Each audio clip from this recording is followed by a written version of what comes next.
what we're looking at are these other functions that have not been discussed in any other video.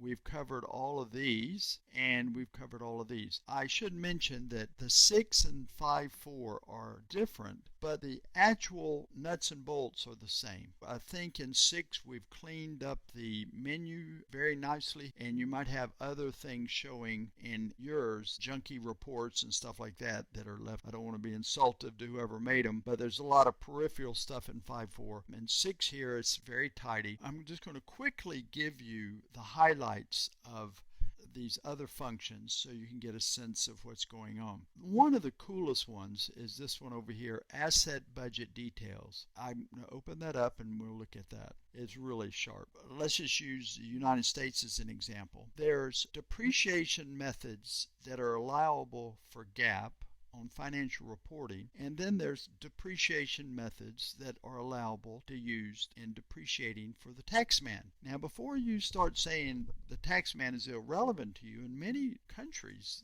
the church is a taxable entity. So don't quickly go right away thinking about your situation where you say, oh no, we don't have to worry about the taxman. Let's say a business in the United States can do quick depreciation for taxes, and then it's going to do straight line for its financial statements. This is not some sort of books under the table or two sets of books. It's just two different ways we're doing depreciation on the same asset. One is reported to the taxman, do tax savings according to the law, and one is reported on the financial statements according to the requirements of IFRS. What this asset budget details does is really sharp. All of the assets that we have set up in the A ledger are here already. I haven't done anything to get these things ready. Everything we set up in the A ledger is available here, but now the depreciation is going to go into other ledgers. I can direct it toward other ledgers. In Sun Systems, we have 10 ledgers, the A ledger, which we use for actual, and the B ledger, which we use for budget, and then we have all of these other ledgers. So I could do F. And what that will do is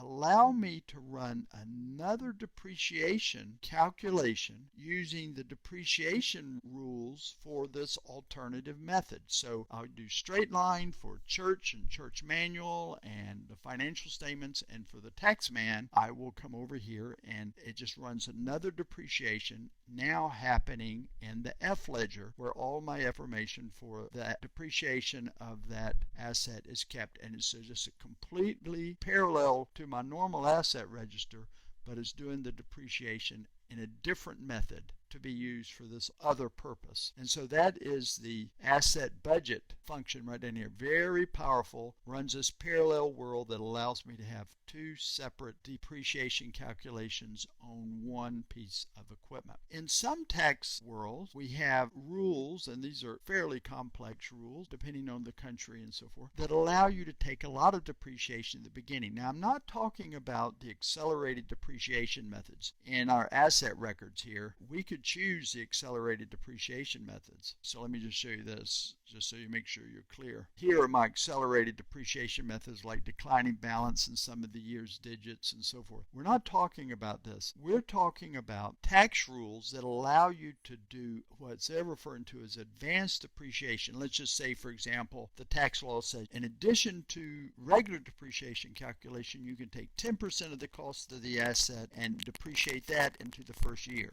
The governments do this because they want to encourage companies to quickly buy assets and quickly write them off to stimulate the economy. This asset advanced depreciation selection function does just that. The asset advanced depreciation gives you a way to quickly comply with enhanced depreciation techniques that let you take off a bunch of depreciation really quickly. The next one is the asset depreciation tables and the asset depreciation table headings. These go together. We'll just look at the tables. You can create your own depreciation table and make it look nice by fixing the headings. Depreciation tables allow you to take whatever depreciation you want to take in any year. You just sort of schedule it out. If you want your depreciation rates to be 10% the first year and 50% the second year, whatever it is you're trying to accomplish. So you just set the percentages exactly to what you want them to take each year in the life of the asset, following whatever depreciation convention that you want to follow. So you can't say that the Sun Systems won't do my method, or Sun Plus won't do my method. It will do any method that you can create. Just set it up here, and it takes exactly the depreciation that you specify for each year. The next one is the asset depreciation timing rules. This is a cute little trick. Here, this table takes the depreciation within 1 year. So all the previous stuff was about the other functions were about the depreciation in over the years. This sets up the timing within the year. Let's say that you're a retail organization and you have 50% of your sales happening in the Christmas season, and you want your depreciation to match that revenue. Your trucks are out doing delivery and your equipment is getting used more during that time. An example may be UPS, the workload of the big delivery company in the United States. Sure, they deliver at least half of the packages they deliver in the month of November and December. So they may say, I want my trucks to depreciate more heavily in November and December. And so this allows you to set up percentages for each month, say in month here. So if you were doing months, you do 12. In the Adventist world, a period is a month. So you would put in fractions here for the first 12 to come up with the percentage of depreciation that would go into each month. Calculates the annual depreciation divided by 12. You saw that in an earlier video. Now it's going to calculate the annual depreciation and put it into each period according to the percentage